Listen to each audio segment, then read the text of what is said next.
Miko Jensen wasn't supposed to be the face of humanity. That was never the plan. But plans have a funny way of going sideways when you're the only human in a room full of aliens who evolved from everything from hyper-intelligent coral to sentient gas clouds. When Earth joined the Galactic Confederation, the selection committee chose Miko because she was, in their words, pleasantly average. Average height, average build, average academic record from an average university. The committee figured she'd be non-threatening to the 247 other species in the Confederation. Boy, did they screw that up. Ambassador Jensen, please refrain from making direct eye contact with the Vexthahar delegation, whispered Glix, her molluscan protocol officer. His eye stalks twitched nervously as they approached the meeting chamber. Their species considers it a challenge to authority. Miko nodded, adjusting her standard-issue diplomatic uniform, a glorified jumpsuit that made her look like a rejected extra from a 1970s sci-fi show.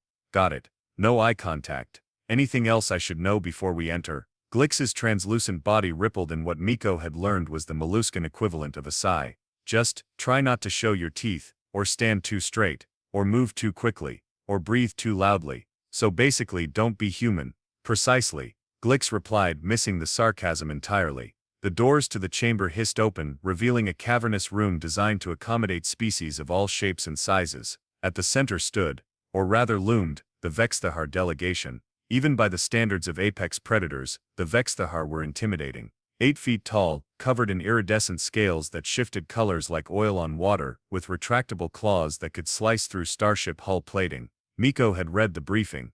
The Vexthahar had evolved as ambush predators on a world with 3 suns, developing unparalleled stealth capabilities and a social structure based entirely on hunting prowess. They'd skipped the agricultural revolution entirely, going straight from hunter-gatherers to spacefaring hunters who considered most technology beneath them, except for the tech that made them better hunters. Ambassador Jensen of Earth announced the chamber's AI translator.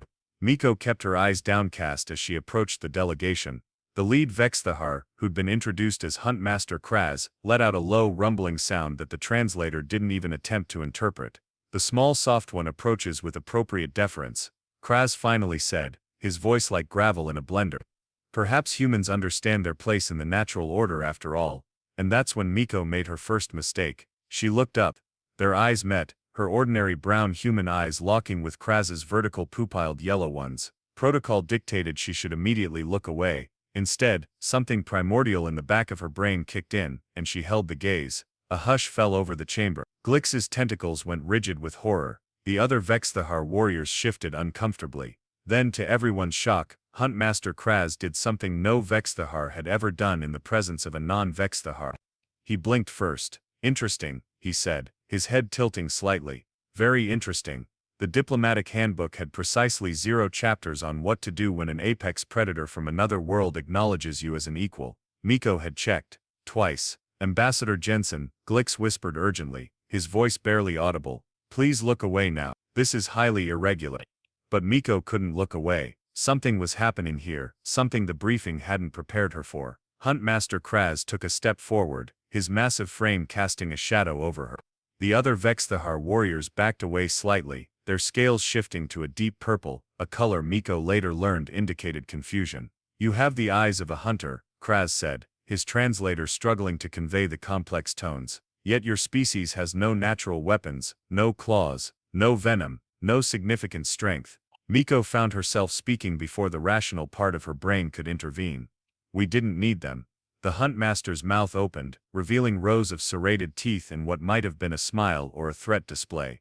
Explain. On Earth, we weren't the strongest or the fastest, so we became the most persistent. Kraz leaned in closer, his breath hot on Miko's face. The scent reminded her oddly of cinnamon and ozone. Persistence is not enough to make you apex. We hunted prey that could outrun us by following them until they collapsed from exhaustion. We called it persistence hunting. We didn't need to be faster, just more stubborn. The Huntmaster made a sound that the translator rendered as laughter.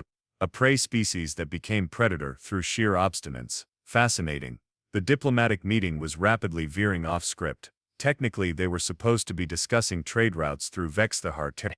Instead, Miko found herself in an impromptu anthropology lecture. We developed tools, she continued. Turned our environment into weapons. Learned to cooperate in ways most predators never needed to. Kraz circled her slowly, examining her from all angles. Your species is soft, weak, yet you speak with the voice of one who has known the hunt. Every human has a predator inside them, Miko said. We just buried it under layers of civilization and microwavable burritos. That's when the emergency klaxons began blaring. Red lights pulsed throughout the chamber, and the station's AI announced, "Security breach detected. Unknown entities detected in Habitat Ring 3. All personnel initiate lockdown procedures." Kraz's head snapped toward the sound, his scales shifting to a vibrant red. "Nest raiders," he growled. Miko turned to Glix for explanation, but the Maluescan had already collapsed into a protective ball, his survival instinct overriding diplomatic protocol. "What's happening?" she demanded. "The Vrang," Kraz replied, already moving toward the exit with his warriors. "Parasitic raiders. They seek our young." The Huntmaster paused at the doorway, turning to fix Miko with those unnerving yellow eyes. "Your diplomatic meeting is over, human. But perhaps you would care to join us for a hunt instead." Every rational neuron in Miko's brain screamed that this was a terrible idea. The diplomatic handbook specifically prohibited engaging in potentially lethal activities with alien species. Protocol dictated she should head to the nearest secure location and wait for Confederation security forces. Instead, she found herself following Kraz, her heart pounding with a mixture of fear and something else, something older and more primal. "I thought humans were supposed to be risk-averse," commented one of the Vexthahar warriors as they moved through the corridors. "You've clearly never seen our extreme sports channels," Miko replied, trying to match their pace. "Or our dating shows." The Huntmaster handed her a weapon, a curved blade that hummed with energy. "Can you use this?" Miko stared at it. The last weapon she'd handled was a stapler, which she'd brandished threateningly at the office printer. "Point the sharp end at the bad guys." Kraz made that strange laughing sound again. "Perhaps there is hope for your species after all." As they reached Habitat Ring 3, Miko caught her first glimpse of the Vrang. They moved like shadows, their bodies seemingly made of living darkness, with only glowing red sensory organs revealing their positions. They were heading toward the nursery chambers where the Vexthahar young were kept. "They consume the young of other species," Kraz explained grimly. "Not for sustenance, but to absorb genetic material. They steal evolutionary advantages." Miko gripped her weapon tighter. "So basically they're the worst kind of plagiarists." "Indeed." The Huntmaster's scales shifted to a deep blue. "And now, human, we hunt." What followed was either the most terrifying or exhilarating 30 minutes of Miko's life. She still couldn't decide which. The Vexthahar moved with lethal grace, striking at the Vrang with precision that would make Earth's top predators look like clumsy puppies. And somehow, Miko kept up. When it was over, when the last Vrang had been dispatched and the nursery secured, Huntmaster Kraz turned to her with newfound respect. "You fight like you have hunted all your life," he said, his scales now a calm green. Miko looked down at her hands, surprised to find them steady despite everything. "I think, maybe we've just been hunting different things." The Huntmaster nodded slowly. "The Confederation does not understand your kind, human. They see your lack of natural weapons and assume you are prey." "They are wrong. Is that a compliment?" Miko asked, raising an eyebrow. "It is a fact." Kraz placed a clawed hand on her shoulder, and one the Vexthahar will not forget. As they walked back to the diplomatic chambers, Miko realized something had fundamentally changed. What had begun as a standard first contact meeting had evolved into something unprecedented. An alliance based not on political convenience, but on mutual recognition between predators. Glix was waiting for them, his eye stalks drooping with relief. "Ambassador Jensen, you're alive. I've already drafted your formal apology to the Confederation for violating 16 separate protocols." Miko exchanged a look with Kraz. "I think we're going to need a different kind of statement." "This is unprecedented," declared Councillor Vemplex, his crystalline body refracting light across the chamber. "A human and a Vexthahar, cooperating during a Vrang incursion." The Galactic Confederation Council had convened an emergency session to discuss the events aboard the diplomatic station. Miko stood at the center of the chamber, trying not to fidget under the scrutiny of 24 alien species. Huntmaster Kraz stood beside her, his posture relaxed but alert, a predator at rest, but ready to strike if necessary. "Ambassador Jensen," continued Vemplex, "you violated 17 diplomatic protocols." 16, corrected Glix from the sidelines. 16 diplomatic protocols, endangered yourself and potentially Earth's standing in the Confederation, and participated in combat operations without authorization. The councillor's voice echoed through the chamber. "And yet the Vexthahar have formally requested your appointment as Earth's permanent ambassador to their homeworld." Murmurs rippled through the assembly. The Vexthahar had never requested specific diplomats before. They typically tolerated Confederation representatives as a necessary inconvenience. I believe, Kraz interjected, his voice causing immediate silence, that the Council has misunderstood humans from the beginning. You classified them as non-predators, as social gatherers. You were wrong, Dr. Pelzix, the Confederation's lead xenobiologist, approached the center of the chamber. The arthropoid scientist's multiple limbs twitched with excitement. Council, I believe we're witnessing a fascinating evolutionary recognition pattern. With your permission, I'd like to conduct some tests. Tests, it turned out, meant 3 days of Miko staring into the eyes of every predatory species in the Confederation database, while sensors monitored physiological responses. By the end of it, she was exhausted, her eyes were bloodshot, and she'd developed a twitch in her left eyelid. Remarkable, Dr. Pelzix muttered, reviewing the data. Every apex predator species shows the same reaction, initial challenge response followed by recognition and acceptance. It's as if they see you as one of their own. But humans aren't apex predators, argued Counselor Nixtrel, a member of a species that had evolved from herd animals. They have no natural weapons, no significant physical advantages. If I may, Miko interrupted, I think you're applying the wrong definition of apex predator here. Dr. Pelzix's mandibles clicked with interest. Please elaborate, Ambassador. On Earth, most apex predators are specialized, lions for the savanna, sharks for the ocean, that sort of thing. Humans became apex predators not through specialization, but through adaptability. Miko paced as she spoke, warming to her subject. We can hunt in any environment, using any strategy. We don't just adapt to our environment, we adapt our environment to us. Fascinating, Dr. Pelzix said, but that doesn't explain the eye contact phenomena. I have a theory about that, Miko said. For millions of years, our ancestors weren't apex predators, we were prey. We had to learn to recognize predator eyes to survive. That recognition is hardwired into us. Kraz nodded slowly. And when a prey species becomes predator, they carry that knowledge with them. You know us because you once feared us. Exactly, Miko said. We spent so long staring into the eyes of predators, that when we became predators ourselves, we kept that connection. The research team expanded, bringing in specialists from a dozen fields. They studied human history, psychology, and physiology. They analyzed the subtle micro-expressions that humans and predatory species share. They even examined the human retina, discovering unique structures that mirrored those found in apex predators across the galaxy. It's more than just recognizing a fellow predator, Dr. Pelzix explained during the final briefing. It's recognizing a specific type of predator, one that hunts not just for food, but for dominance, for territory, for the future. In other words, Miko said, we hunt for abstract concepts. Precisely, the scientist's limbs waved with excitement. Most predatory species hunt for immediate needs. Humans hunt for possibilities. You hunted your way to the stars, not because you were hungry, but because you were curious. Counselor Vemplex seemed less impressed. This is all very fascinating from a xenobiological perspective, but it doesn't address the diplomatic implications. I believe it does, Kraz countered. The Confederation has been approaching humans as if they were like the Florian Collective, or the Drelb Communion, social species that prioritize harmony over advancement. But humans are hunters. They respond to challenges, not to coddling. Miko couldn't help but smile. He's right, we're at our best when we're solving problems, overcoming obstacles. That's our hunt now.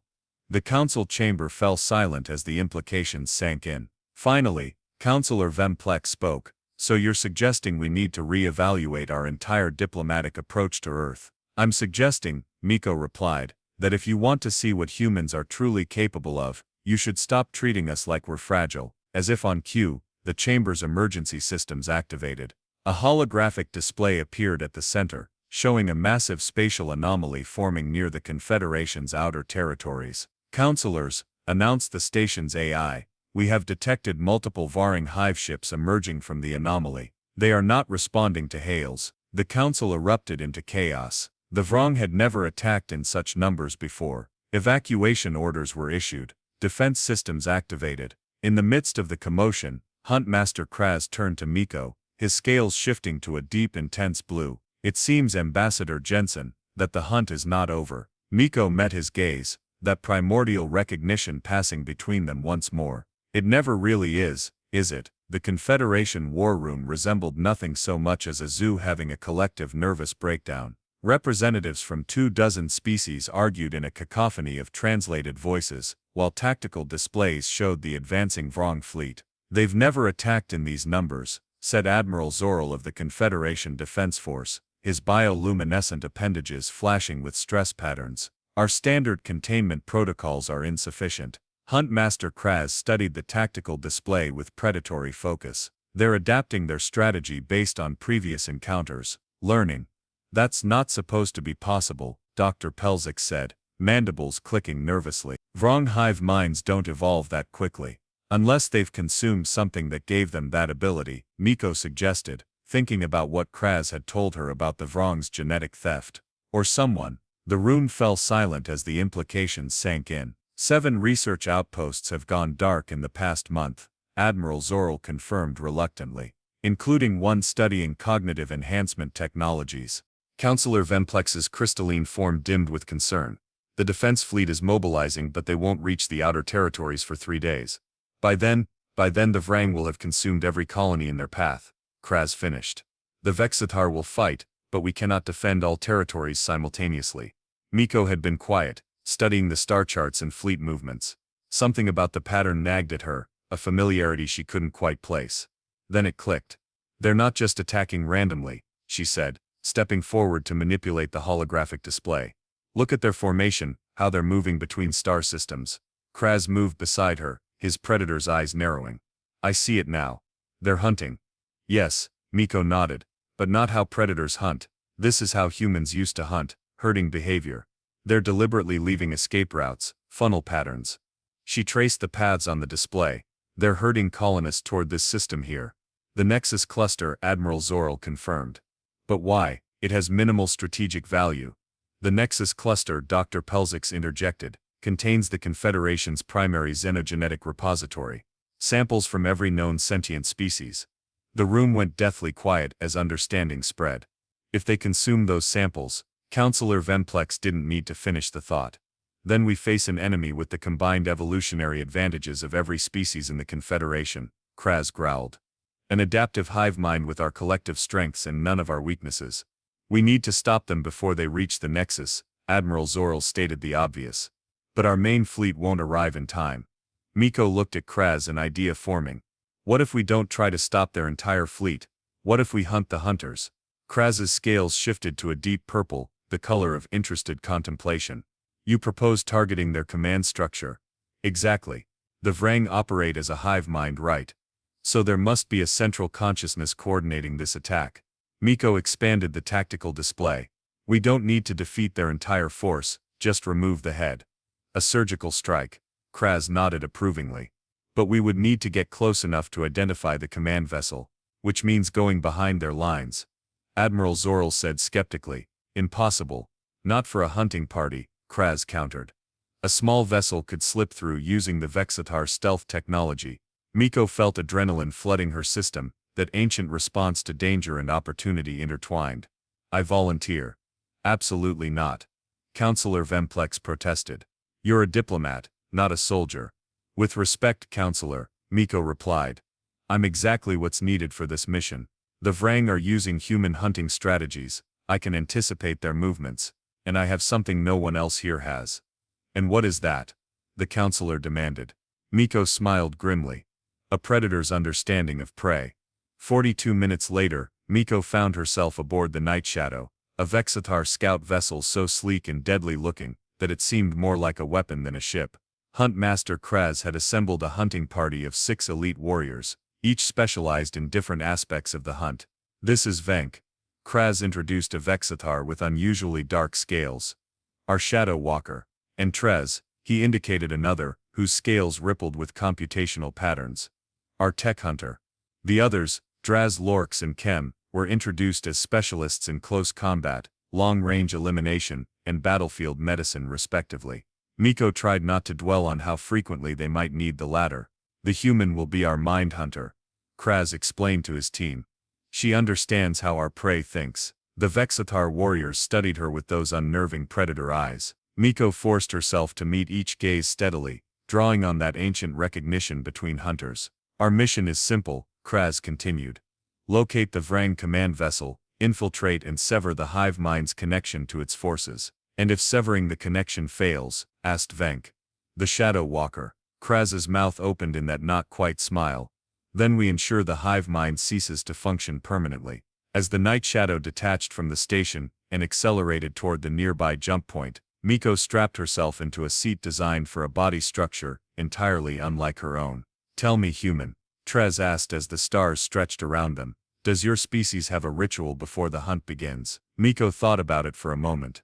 We used to paint our faces, sing songs to focus our minds, invoke spirits to guide our spears. She paused. Now we mostly just say hold my beer, and do something incredibly stupid. The translator struggled with the concept of beer.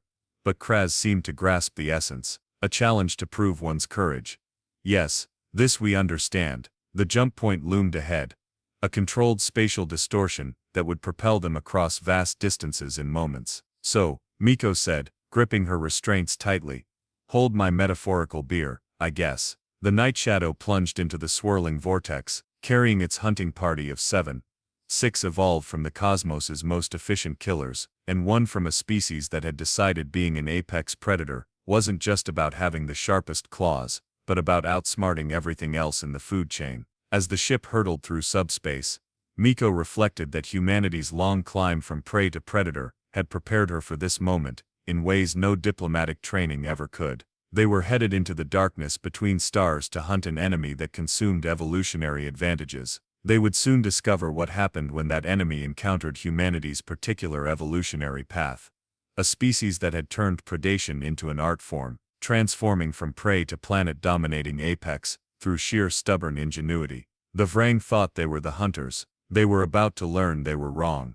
The night shadow emerged from the jump point into a scene of cosmic devastation. The outer colony of Proxus Thrid was already under attack, its orbital defenses failing against the Vrang swarm ships. The planet's azure atmosphere was scarred with entry burns where Vrang landing craft had descended. Stealth systems at maximum, Trez reported, his scales rippling with data patterns. Were registering as background radiation. Kraz stood at the command interface, his predator's eyes scanning tactical overlays. The command vessel will be behind their main forces, coordinating. Trez, analyze their formation patterns. I think I can help with that, Miko said, studying the movement of the Vrang ships. In human military history, we've developed specific formations for different tactical goals. The Vrang are using something similar to a Napoleonic Corps system, semi-independent groups that can function on their own, but follow central coordination. She pointed to the display. See how these groups move in sequence rather than simultaneously. That's to maintain continuous pressure, while allowing for rest cycles. Which means, the command vessel must maintain equidistant positioning to optimize communication efficiency. Trez finished, clearly impressed. Exactly, Miko nodded. And given their current formation and attack vectors, that places their command vessel, she traced a path through the tactical display. Here, in the shadow of Proxus Thrid's larger moon, Venk, the Shadow Walker, made a sound of approval. A hunter's instinct. Using natural cover. Set course, ordered Kraz. Maintain stealth approach. Prepare for boarding operations. As the night shadow glided silently through the chaos of battle, Miko suited up alongside the Vexithar warriors. The combat suit they'd provided had been hastily modified for human physiology, and fit about as comfortably as a wetsuit made of sandpaper. The Vrang command vessel's outer hull will be composed of living tissue, Kraz explained as they gathered in the ship's deployment bay. We will enter through an excretion port. I'm sorry, Miko interrupted. A what? What your species might call a waste disposal outlet. Lorx, the long-range specialist, clarified. Oh great, Miko muttered. We're going in through the space monster's toilet. It is the least defended entry point, Kraz stated matter-of-factly. Of course it is. The plan was straightforward.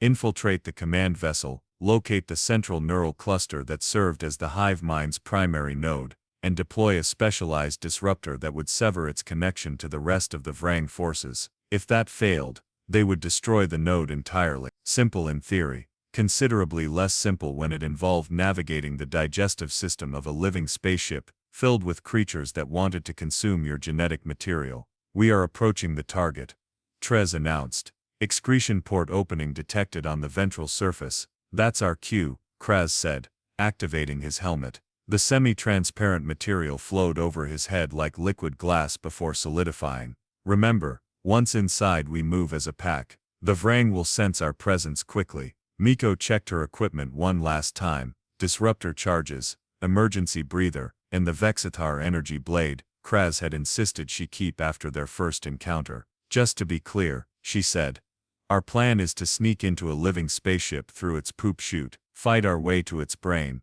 and give it the equivalent of a psychic lobotomy. Precisely, Kraz confirmed, missing or ignoring her sarcasm. Just making sure we're all on the same page. The airlock cycled open, and the hunting party launched themselves into the void. Their suits' propulsion systems carried them silently toward the massive Vrang vessel, a nightmarish combination of organic and technological components that pulsed with unnatural life. The excretion port was exactly as disgusting as Miko had feared, a sphincter-like opening in the ship's hull that dilated as they approached. Inside was a tunnel of undulating tissue bathed in bioluminescent fluid that Miko determinedly didn't think too hard about. Once inside, the hunting party moved with practiced precision. Venk took point, his dark scales blending with the shadows. Lorx and Draz flanked the group, weapons ready, while Kem and Triz monitored their surroundings for threats. Kraz and Miko stayed at the center, following the path that would lead them to the neural cluster. The vessel is aware of us, Triz warned as they navigated the twisting corridors of living tissue.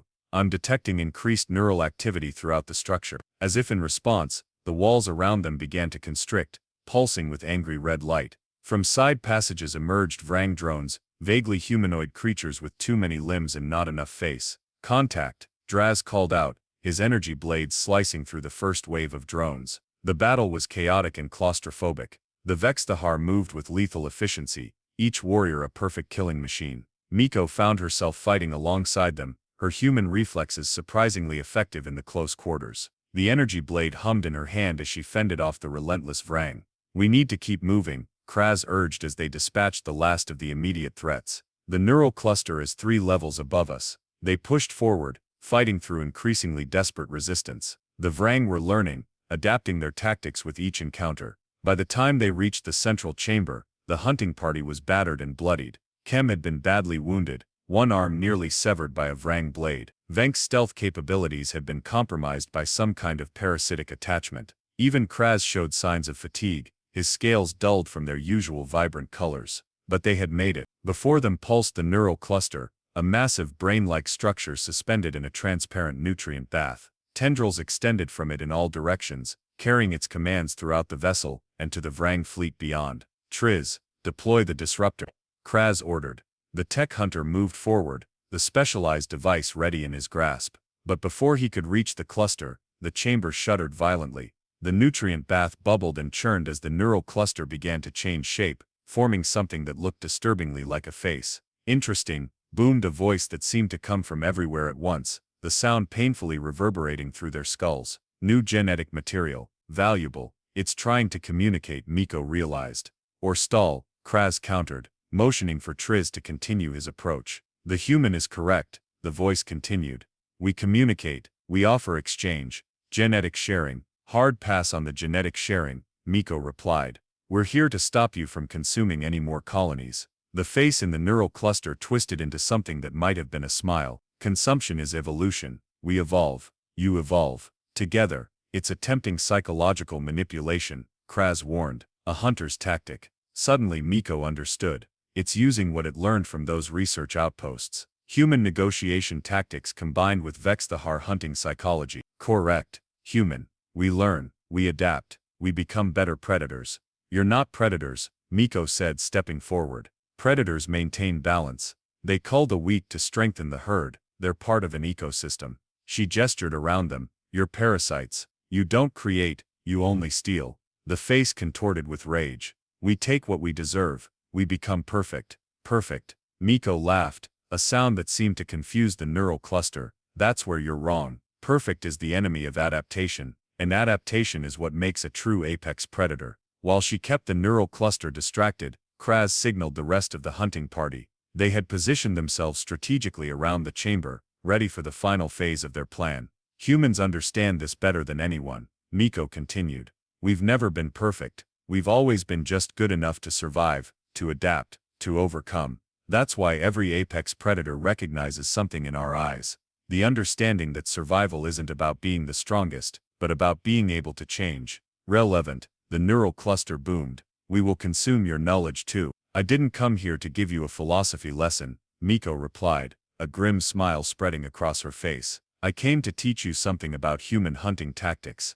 And what is that? Distraction, she said simply. In that moment, Triz activated the disruptor, sending a pulse of energy through the chamber that caused the neural cluster to writhe in agony. Simultaneously, Lorx fired precision shots at key connection points around the cluster, while Venk and Draz severed the main neural tendrils. The Vrang command vessel shuddered violently as its central consciousness was disrupted. The face in the neural cluster dissolved into formless tissue as the hive mind's connection to its forces was severed. It's working, Triz confirmed, monitoring the effect through his suit's sensors. The Vrang fleet is losing coordination, but the neural cluster wasn't finished. Even as its connections were being severed, it launched a final desperate attack. The chamber filled with a psychic scream that dropped everyone to their knees. The walls began to secrete a caustic fluid that ate through their protective gear. It's trying to consume us directly, Kraz shouted over the cacophony.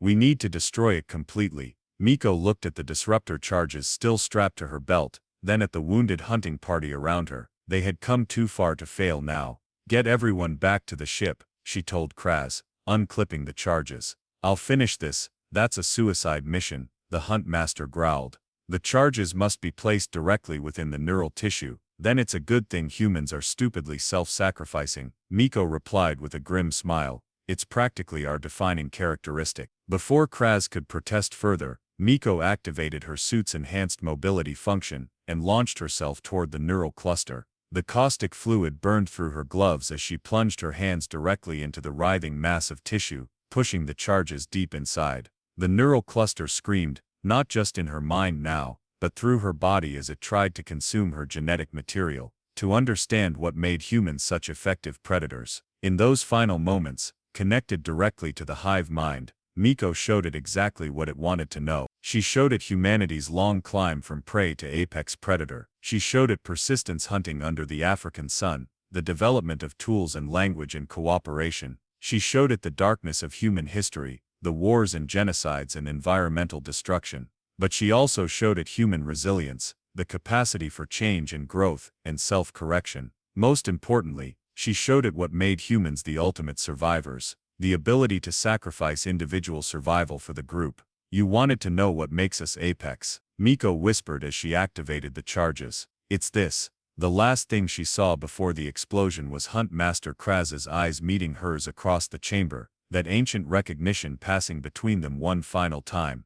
Miko Jensen opened her eyes to a ceiling that was decidedly not the afterlife she'd expected. Unless the afterlife featured sterile white panels and the unmistakable smell of antiseptic. The hunt prey awakens came a familiar gravelly voice. Miko turned her head, a movement that sent shockwaves of pain throughout her body, to see Hunt Master Kraz seated beside her medical bed. His scales were a calm blue-green, which she'd come to recognize as his version of relief. Hunt prey, she managed to croak through a throat that felt like it had been scoured with sandpaper. Is that a promotion or demotion from small soft one? It is what we call those who are both hunter and hunted, Kraz replied. Those who understand both sides of the chase. Miko tried to sit up and immediately regretted it. How am I not dead? The last thing I remember was detonating charges inside a giant space brain.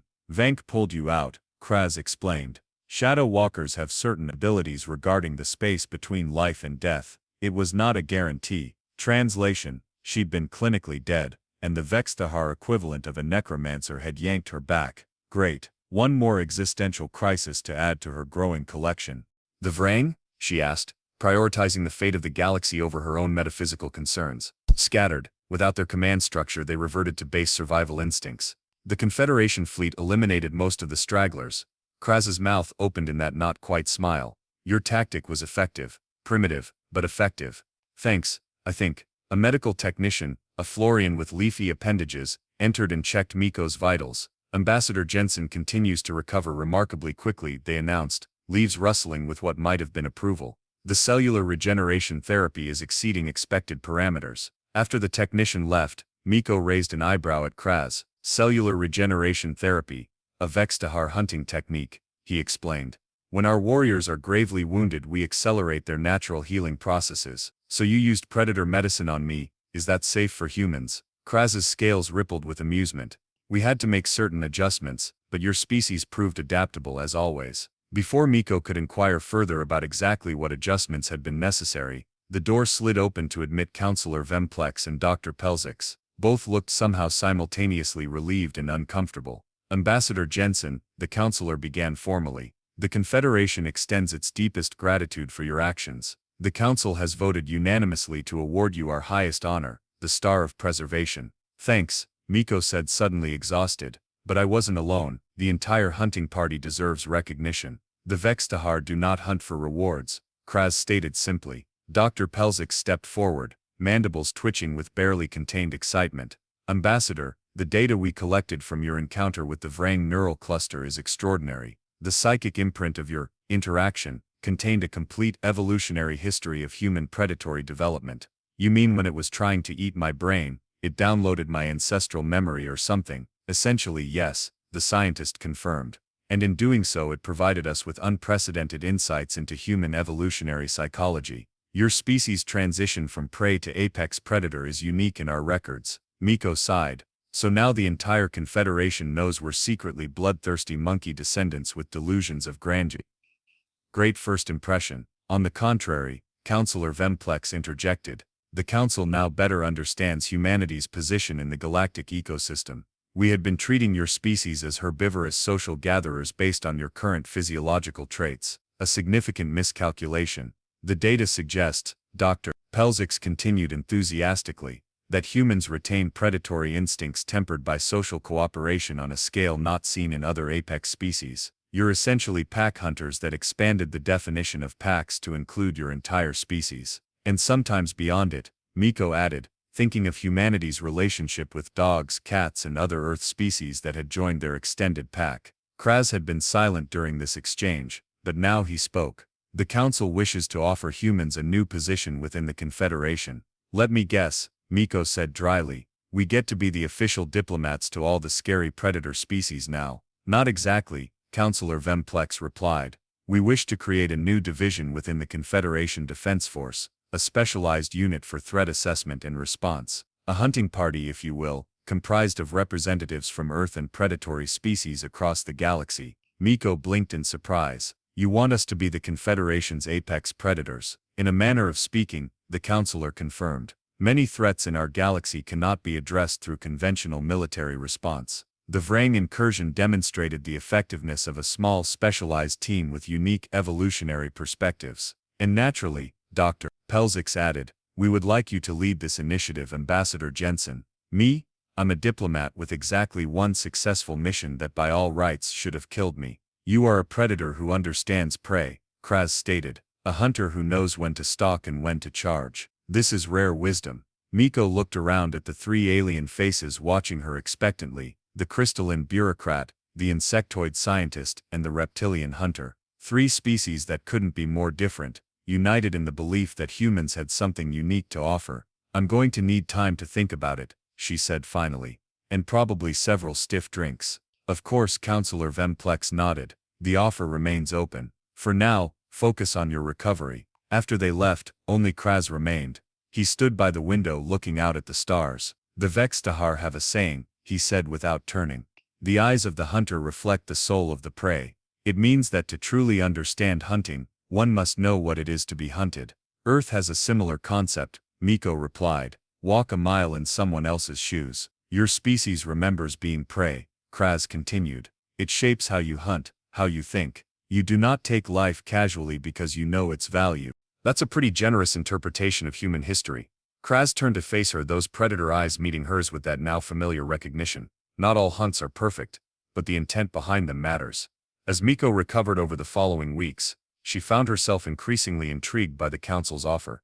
The proposed hunting party would operate outside standard protocols, addressing threats that conventional forces couldn't handle. It was diplomatic work of a sort, just with more teeth. When she finally accepted the position, the ceremony was attended by representatives from every predatory species in the Confederation. Each approached her in turn, meeting her eyes with that same primal recognition, apex to apex. hunter to hunter. Hunt Master Kraz, now her official liaison to the Vexthahar, presented her with a ceremonial blade. May your hunts be worthy, he said, the traditional blessing of his people. May my prey be swift, she replied, having learned the proper response. Later at the reception, Glix approached her nervously, eye stalks twitching. Ambassador Jensen, or should I say Commander Jensen now? Just Miko is fine, Glix. I've been reassigned as your diplomatic attaché for the new division, he said, somehow managing to look both terrified and proud. Though I must confess, I'm not entirely certain what my role will be in a hunting party. Miko smiled. Every good hunter needs someone to remind them of the rules occasionally, and I have a feeling we're going to be breaking quite a few of them. As the celebration continued around them, Miko found herself at a viewport, looking out at the vast expanse of stars. Somewhere out there, new threats were evolving, new challenges emerging, and somehow against all odds, humanity had found its niche in the cosmic ecosystem, not as conquerors or subjects, but as protectors. Every apex predator in the galaxy now recognized something kindred in human eyes, not just the capacity for violence that all predators share, but something uniquely human, the memory of vulnerability transformed into strength, the understanding that true power comes not from domination but from protection. Humans hadn't evolved to be the strongest or the fastest, they'd evolved to be the most adaptable, the most tenacious, the most willing to change, and in a galaxy full of specialized predators, that made humanity the most dangerous species of all. Kraz joined her at the viewport, his scales shifting through colors she'd learned to recognize as contemplative. What are you thinking, Hunt Prey? Miko smiled at the title she'd once found strange, but now wore as a badge of honor. I'm thinking about eyes, she said, and what we see in each other's. And what do you see in mine? The Hunt Master asked. A future, she replied simply. One where being an apex predator means taking responsibility for the whole ecosystem, not just your place in it. Kraz made that rumbling sound she now recognized as laughter. Humans, always turning simple hunting into philosophical quandaries. It's our specialty, Miko agreed. That, and surviving things we really shouldn't. Together, predator and hunt prey, they watched the stars, each seeing something slightly different, yet recognizing in the other's gaze a shared understanding of what it meant to be apex in a dangerous universe. Some hunts were just beginning.